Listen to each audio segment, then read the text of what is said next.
Well, for the rest of the hour, we'll hear General Wesley Clark in his own words on the possibility of a U.S. attack on Iran, the impeachment of President Bush, the use of cluster bombs, the bombing of radio television Serbia during the Kosovo War under his command, and much more. I interviewed General Clark on Tuesday at the 92nd Street Y in New York. Now let's talk about Iran. You have a whole website devoted to stopping war. www.stopiranwar.com.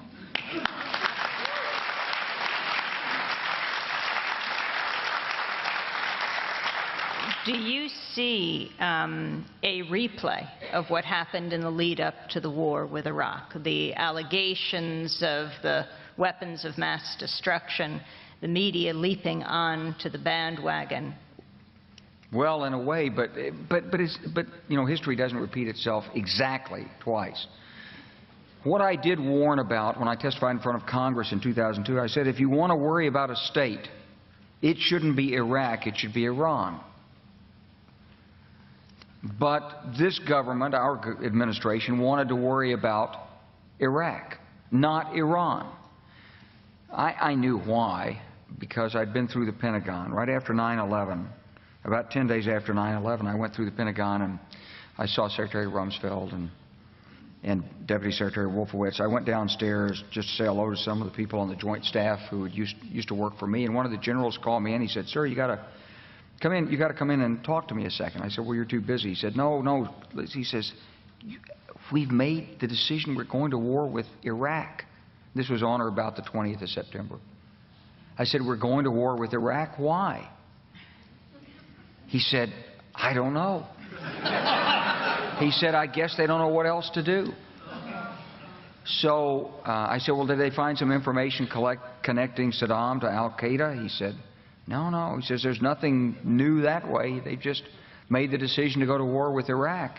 He said, "I guess it's like we don't know what to do about terrorists, but we've got a good military and we can take down governments." And he said, "I guess if the only tool you have is a hammer, every problem has to look like a nail." So I came back to see him a few weeks later, and by that time we were bombing in Afghanistan. I said, "Are we still going to war with Iraq?" And he said, "Oh, it's worse than that."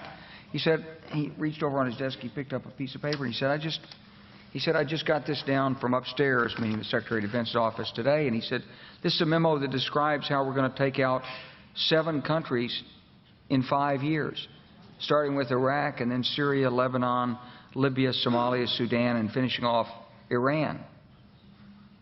I said, "Is it classified?" He said, "Yes, sir." I said, "Well, don't show it to me." And I saw him a year or so ago, and I said, "You remember that?" He said, "Sir, I didn't show you that memo. I didn't show it to you." I'm sorry, what did you say his name was? I'm not going to give you his name. So go through the countries again. Well, starting with Iraq, then Syria and Lebanon, then Libya, then Somalia and Sudan, and then back to Iran. So when you look at Iran, you say, is it a replay? It's not exactly a replay, but here's the truth, that Iran from the beginning has seen that the presence of the United States in Iraq was a threat. A blessing, because we took out Saddam Hussein and the Baathists. They couldn't handle them. We took care of it for them. But also a threat because they knew that they were next on the hit list. And so, of course, they got engaged. They lost 1 million people during the war with Iraq. And they've got a long and unprotectable, unsecurable border. So it was in their vital interest to be deeply involved inside Iraq. They tolerated our attacks on the Baathists. They were happy we captured Saddam Hussein. But they're building up their own network of influence, and to cement it, they occasionally give some military assistance and training and advice, either directly or indirectly, to both the insurgents and to the militias. And in that sense, it's not exactly parallel, because there has been, I believe, continuous Iranian engagement. Some of it legitimate, some of it illegitimate. I mean, you can hardly fault Iran because they're offering to do eye operations for Iraqis who need medical attention. That's not an offense that you can go to war over, perhaps, but it is an effort to gain influence. And the administration has stubbornly refused to talk with Iran about their perception, in part because they don't want to pay the price with their our U.S. domestic political base, the right-wing base, but also because they don't want to legitimate a government that they've been trying to overthrow.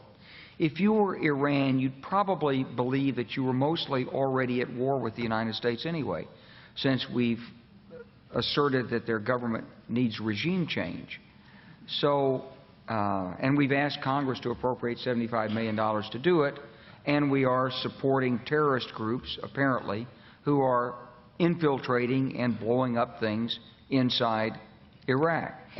And if we're not doing it, let's put it this way, we're probably cognizant of it and encouraging it. So it's not surprising that we're moving to a point of confrontation and crisis with Iran. My point on this is not that the Iranians are good guys, they're not, but that you shouldn't use force except as a last resort.